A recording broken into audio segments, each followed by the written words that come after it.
Строительные процедуры при возведении энергообъектов несколько сократят, подготовку их. Минэнерго намерено сократить строительные процедуры при возведении энергообъектов. Это Минэнерго Российской Федерации, если что, потому что периодически, как нам кажется, надо напоминать о том, что происходит у нас в стране и от чего зависит энергоснабжение граждан Российской Федерации, а не только постоянно между Трампом и Урсулой фон дер Ляйен бегать. Давайте соответствующую цитату ТАСС про Минэнерго Российской Федерации на экран выведем. Минэнерго РФ ожидает, что формирующийся законопроект об электроэнергетике позволит сократить строительные процедуры при возведении генерирующих мощностей. Об этом журналистам сообщили в министерстве. Документ закладывает модель управления стоимостью новых проектов в электроэнергетике при потребности в привлечении более 40 триллионов рублей, 40 триллионов рублей инвестиций и в увеличение генерирующих мощностей и более 5 триллионов рублей в развитие магистральных электрических сетей до 2042 года. Сразу к следующей или прокомментирую? Вот эти триллионы и миллиарды киловатт-часов, о которых идет речь, это не только энергетическая стратегия на период до 2050 года, это прежде всего генеральная схема размещения новых объектов генерации до 2042 года, в соответствии с которой России до 2042 года потребуется 88,5 гигаватт новых мощностей. Программу, вот эту схему разрабатывали на основании данных, полученных в 2023 году, и исходя из поручения президента обеспечить рост ВВП темпом выше среднемировых. Среднемировой темп 3,2% в год. В новом трехлетнем государственном бюджете, проект которого прошел первое чтение в Государственной Думе, предусмотрено, что за 7 лет рост ВВП Российской Федерации составит 7% или 2,3% в год. Следовательно, это не тот темп, который был задан поручением президента России, и возникает вопрос, а на основании чего России требуется 88,5 гигаватт новых мощностей к 1942 году? Хорошо охлажденная экономика в дополнительных киловатт-часах не нуждается. Может быть, настала пора пересмотреть вот эти суммы, вот эти объемы. Боюсь. 40 триллионов рублей, 5 Я триллионов рублей. у одного очень популярного публициста прочитал, что люди, которые не понимают вот всей глубины денежно-кредитной политики текущей, применительно к промышленности, в первую очередь, вот мы тут обсуждаем, и к энергетике, они просто, вот мы тут... Поэтому к нам можно относиться в данном случае просто как к людям, настолько глубоко не понимающим суть вот этого охлаждения, да, чтобы экономика не перегрелась. Я бы, конечно, предложил публицистам, а также экономическим блогерам, которых они очень уважают, ответить на вопрос, почему нужно строить энергообъект с планируемой прибылью 5%, а не положить эти деньги в банк под 15%. Наверное, это априори глупый вопрос, ведь так? А что касается идеи упростить строительные процедуры, хотелось бы, конечно, увидеть расшифровку. Что под этим имеется в виду? Может быть, ускоренный землеотвод, может быть, какие-то типовые проекты электростанций. Но каких именно электростанций? Типовые... Мы сейчас перейдем к каким именно, по крайней мере, до 30 года, но перед этим ранее Минэнерго выступала с инициативой о новых базовых, собственно говоря, про 88 гигаватт электрогенерации, и соответствующую цитату. Достичь такой управляемости позволит следующие ключевые инструменты привлечения проектного отраслевого финансирования в строительство энергообъектов с минимальными процентными ставками. Кажется, это что-то про процентные ставки. Но это глупые люди задают такие вопросы. Умные экономические блогеры вам объяснят, что какая сейчас ключевая? 15, 14, 16. Это очень хорошо. Это очень хорошо. Для этого создается отраслевой институт развития и специализированные механизмы привлечения инвестиций. А то, видимо, при текущей ключевой... Неужели инвестиции не идут? Извините за прерывание, но... Мне так кажется, что вот этот проектный отраслевой институт финансирования – это аналог фонда прямых инвестиций в промышленность. Если Россия действительно хочет выращивать свою энергосистему на новые задачи, которые перед страной стоят, да, действительно, фонд прямых инвестиций нужен. Не в промышленности, а прежде всего в энергетику.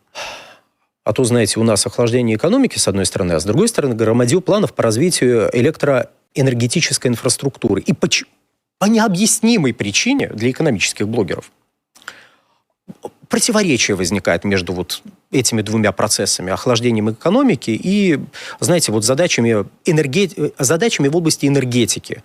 Масштаба всей страны. Удивительное дело. Удивительным образом при охлаждении экономики можно заморозить страну, она у нас северная. Если не будет обнаружены источники финансирования с минимальными процентными ставками для модернизации действующих электростанций, для строительства новых, мы можем дорасти до того, что у нас часть страны станет необитаемой. 45 триллионов рублей надо до 42 года. 45 триллионов рублей. Ну, зимний бензин – это с октаном ниже 100. Короче, любой. Ну, так вот. А на этой неделе был опубликован проект схемы и программы развития единой энергосистемы России на 2026-2031 годы, доработанной по результатам общественного обсуждения. Но давайте мы познакомим чуть подробнее на ближайшую пятилетку, что будет происходить, потому что тут пока он доработан, но вот его... Я поясню. Схемы и программы развития у нас разрабатываются централизованно на 5 лет. Ответственный за это мероприятие системный оператор – наше центральное диспетчерское управление. Поскольку мы живем в рыночной экономике, вот план на пятилетку вперед готов. В следующем сентябре его пересмотрят. Каждый год пятилетний план изменяется. У меня все по этому поводу. Ну вот, мы вас проинформировали, а теперь давайте посмотрим. Планирование? Планируем на 5 лет, но через год поменяем. Мне кажется, китайцы должны позавидовать. У них просто на 5 лет. И они, хотя, может, они тоже пересматривают. Вдруг у нас языковой барьер, и мы не в курсе. Или ситуация у них так быстро не меняется. Ситуация связана с тем, что у нас абсолютно свободная рыночная экономика, и инвесторы, планирующие строительство новых объектов промышленных, в любой момент могут от этих планов отказаться. А как должна успеть среагировать энергетика, сказать сложно. То есть, джентльмены, я намерен построить металлургический комбинат, мне нужно 50 мегаватт мощности. Энергетики разбежались. Планировать сети, подстанции, электростанции, подвоз топлива и так далее, и так далее. Тоже инвестор через год говорит, вы знаете, я посмотрел, мне выгоднее, в принципе, деньги на депозите подержать, но сапожную мастерскую построю, 20 киловатт дайте. И никто ничего возразить не может. То есть, системный оператор, пытаясь действительно разработать схему на 5 лет, находится тоже в условиях рыночной экономики. То ли надо строить, то ли не надо строить. Жизнь покажет. Через год уточним. Все, чего коснулся Анатолий Борисович, цветет и пахнет. И запах иногда бывает очень странным. Это, если что, мы про реформу электроэнергетики, которая в 2008 году была успешно завершена. Но, ну ладно, может, тоже чего-то не понимаем. А тут какая-то сермяжная правда в этом есть. Повышение эффективности, конкурентоспособности.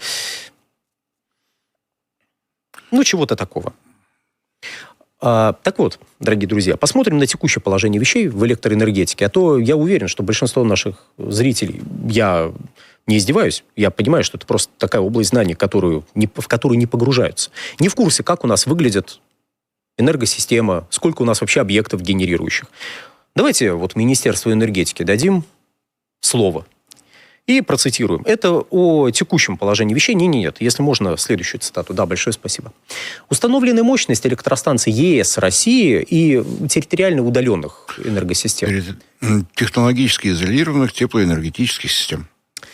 На начало 2024 года составила 253,5 гигаватта. Из них 29,6 гигаватта, я несколько упрощаю, то есть 11,69% на атомных электростанциях, почти 53 гигаватта на гидравлических электростанциях, так в тексте. Вот. И более 166 гигаватт на тепловых электростанциях. 4,5 гигаватта на электростанциях, функционирующих на базе возобновляемых источников энергии. Отдельное спасибо Министерству энергетики за гидравлические электростанции. Было очень радостно. Это установленная мощность. То есть, это та мощность, которая может быть теоретически использована. Результаты ее использования вот в следующем абзаце. Так вот. производства электрической энергии в единой энергосистеме России и вот этих самых изолированных системах в 2023 году составило 1141 миллион 149 тысяч 983,6 миллиона киловатт-часов. Ну или 1149 тераватт-часов, если уж на то пошло. Из них 217 тысяч 696,7 миллиона киловатт-часов атомные электростанции дали. 202 тысячи 618,4 гидравлические электростанции и 720 тысяч 662,1 миллиона киловатт-часов, господи боже ж мой, на тепловых электростанциях. Ну и целых 9 тысяч миллионов киловатт-часов возобновляемые источники энергии дали. Ну, Александр утопил в числах. Давайте вот так на пальцах. Установленная мощность атомных электростанций 11,7%. Баланс выработки электроэнергии, не стоящих механизмов, а именно выработки электроэнергии, получился несколько иной. На атомных электростанциях 17,6%. А если мы смотрим на ВИЭ, которые мы так любим, многие даже обожают, который почти 2%. В балансе мощностей 1,85, выработка 0,78%. Вот сравните эффективность энергетическую, о которой так много любят говорить поклонники ESG-повестки. Атомные электростанции вырабатывают больше электроэнергии, чем их доля в балансе мощностей. А ВИЭ ровно наоборот. И я в очередной раз прошу обратить внимание, что загадочные гидравлические электростанции, я подозреваю, что это все-таки гидроэнергетические станции, гидроэнергетика у нас такое понятие есть, отдельно, а ВИЭ отдельно. В данных Министерства энергетики гидроэлектростанции к возобновляемым источникам не относятся. Это радостно. Там гидроаккумулирующие тоже в этом балансе. Поэтому, они же не возобновляемые. Нельзя же воду поднять, она прекращает, она один раз это другая вода. И пропала. Нет, это другая вода. Мы же потом будем поднимать другую воду, поэтому... А солнце у нас одно и то же. А солнце всегда одно и то же. И ветер один и тот же. Еще раз. Гидроэнергетика в статистике Министерства энергетики к возобновляемым источникам не относится. Но если Очень хотелось бы увидеть пояснение. Но если вы видите новость из Европы о том, что доля возобновляемых источников энергии в энергобалансе теперь вот такая-то, в этой доле гидроэнергетика есть. Потому что когда надо, она есть в статистике, когда не надо, ее нет в статистике. Я здесь предполагаю, что ВИЭ – это скорее налоговое понятие, нежели физическое в данной ситуации. И здесь обозначают ВИЭ только те виды генерации, которые получают особые налоговые режимы или особые тарифы. То есть, когда мы видим ВИЭ, это не про физику, это про налогообложение, про меры поддержки. Вот об этом все. Уважаемое Министерство энергетики, будьте добры объяснить вот эту градацию. Почему ГЭС – это не возобновляемая энергетика, а возобновляемая энергетика только солнце, только ветер? Потому что зеленый тариф. Я думаю, как-то так. А зачем ГЭС зеленый тариф? Им не нужен. Какой рост будет к 30 году? А то мы с вами постепенно входим в новую пятилетку развития российской энергетики. И вот давайте посмотрим, а что нас ждет на ближайшие 5 лет, какой рост, если можно соответствующую цитату. Прогноз потребления электрической энергии по ЕС России предполагает его увеличение к 30 году до 1 миллиона 297 тысяч 958 миллионов киловатт-часов, то есть более чем на 100 тераватт-часов вырастет. Там с 1100 примерно до 1100 с лишним, до вот этих показателей. Максимум потребления мощности увеличится до 186 702 мегаватт. Очень важный показатель, потому что максимум потребления мощности – это пиковый спрос. Либо очень жарко, либо очень холодно, и энергосистема должна дать все, что от нее просят. Поэтому это очень важный показатель. Ну, у нас пока что пики фиксируются зимой. Но когда жарко тоже, да, теперь постепенно увеличивается. В 2024 году мы научились их фиксировать еще и когда совсем тепло. Совсем, да. Особенно в некоторых регионах, но это мы сейчас не будем. Среднегодовые темпы прироста потребления электрической энергии и максимума потребления мощности относительно 2023 года составит 2,11% и 1,46% соответственно. Интересно, кстати, почему, учитывая, что у нас в некоторых энергосистемах наблюдается уже имеющийся дефицит, почему потребление будет расти опережающими темпами? Ну, это такой вопрос, проброс. Давайте так вот. На самом деле статистика есть. Вот в прошлом году, когда у нас итоги года подводили, выяснилось, что ВВП вырос на 4,4%. А рост потребления электроэнергии составил 1,5%, что соответствует мировой практике. Можно в разные страны перебирать. 1% роста потребления электрической энергии, 3% роста ВВП. Исходя из того, что пишет Министерство энергетики, 2,11, оно рассчитывает, что ВВП будет расти со средним темпом 6% в год. Что несколько не соответствует новому проекту государственного бюджета. В 3 раза расходится. Возможно, у нас количество потребителей электрической энергии среди населения, такого непроизводственного, будет расти. А все остальное расти не будет. Будет, не будет. Будет, не будет. То есть вот все-таки, когда Минфин предлагает проект бюджета, мы видим одни числа. Когда Министерство энергетики оценивает возможные темпы развития электроэнергетики, мы видим другие числа. У меня есть предположение. У нас бюджет, значит, на 26-й, 27-й, 28-й годы, да? Да. А вот в 29-м и в 30-м годах сразу резкий рост будет. И вот среднее значение у нас будет вот где-то 2,11%, но основной прирост будет за 29-й и 30-й годы. Вот я все и объяснил. Я не знаю, вот как-то какое-то вот недоверие я чувствую со стороны Бориса Леонидовича в отношении вот этих всех планов. У меня непонимание. Не бьют числа. Ну вот. У одних 6% роста. Надо творчески подходить к их оценке. В 29-м и 30-м году будет опережающий рост ВВП. Какой будет объем вывода из эксплуатации? Давайте глянем. Я еще раз. Отдельное внимание заслуживает прогноз потребления электроэнергии по ТИТЭС. Территориально изолированная теплоэнергетическая система. Увеличение до 18,5 миллиардов киловатт-часов. Это весьма существенно.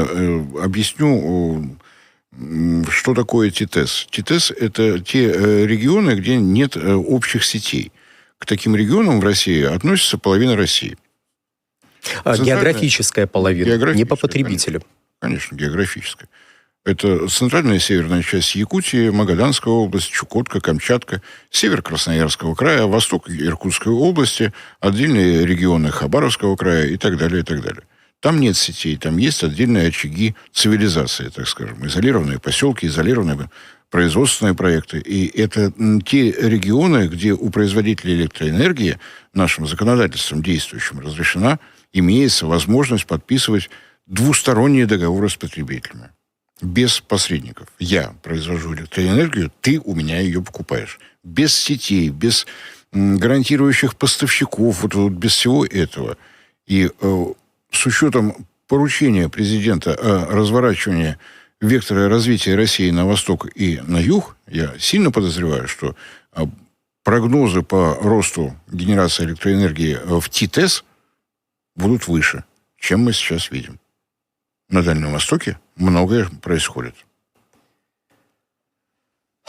Здесь вы видите сокращение генерации, точнее, не сокращение, а выводы из эксплуатации. Почти более 5 гигаватт собираются до 30-го года вывести из эксплуатации. Из них 2 гигаватта – это атомные электростанции. Судя по всему, это ВВР-1000, 2 штуки. А это где будет? Это РБМК-1000 на Курской АЭС. Понятно. И тепловые электростанции у нас, если что, регулярно выводятся из эксплуатации, и им на смену приходят новые. У нас, знаете, довольно старая энергосистема местами. Удивительное дело, но так получилось. И ее периодически надо обновлять. Так посмотрим, что же с вводом в эксплуатацию новых мощностей до 30-го года. ВИЭ, кстати, нет, не выводят. Все нормально, все хорошо. Еще бы ГЭС выводили.